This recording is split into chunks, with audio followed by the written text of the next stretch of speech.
পুনরায় ফাইনাল ম্যাচে মেসির জোড়া গোলে স্পেনকে উড়িয়ে বিশ্ব চ্যাম্পিয়ন আর্জেন্টিনা। ফুটবল ইতিহাসে আরেকটি অবিস্মরণীয় অধ্যায়ের জন্ম দিল আর্জেন্টিনা।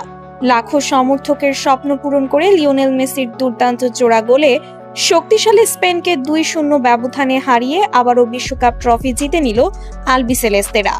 এর আগে প্রথম ফাইনালে নানা নাটকীয়তার সীমার কোপ শেষ ছিল না, যা আমরা তো সবাই জানি। তাই তো এবার সব দুর্নীতি ছাপিয়ে ফিফার কঠিন সিদ্ধান্তে এবার আবারও ফাইনালে অবিশ্বাস্য পেল মেসিরা। দর্শক, এদিন ম্যাচের শুরু থেকেই আক্রমণাত্মক ফুটবল খেলতে থাকে আর্জেন্টিনা। ম্যাচের 23তম মিনিটে মাঝমাঠ থেকে দুর্দান্ত এক আক্রমণে বল পান লিওনেল মেসি। ডিফেন্ডারদের কাটিয়ে বাম পায়ের নিখুঁত শটে স্পেনের জালে বল চড়িয়ে দলকে এগিয়ে দেন তিনি। দ্বিতীয়ার্ধে স্পেন সমতায় ফেরার জন্য একের পর এক আক্রমণ চালালেও আর্জেন্টিনার রক্ষণ ছিল দুর্ভেদ্য। গোলরক্ষকের অসাধারণ কয়েকটি সেভ স্পেনের সব চেষ্টা ব্যর্থ করে দেয়। ম্যাচের 81তম মিনিটে পাল্টা আক্রমণ থেকে আবারও জাদু দেখান মেসি।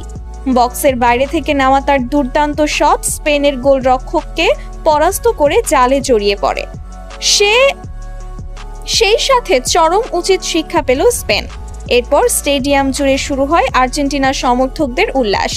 শেষ বাঁশি বাজতেই মাঠে নেমে আসে আনন্দের বন্যা। সতীর্থরা মেসিকে কাঁধে তুলে উদযাপন করেন, আর আকাশ জুড়ে ছড়িয়ে পড়ে নীল সাদা রঙের আতশবাজি। 2 গোল করে ম্যাচ সেরা নির্বাচিত হন লিওনেল মেসি।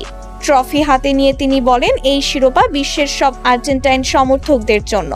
তোমাদের ভালোবাসাই আমাদের শক্তি।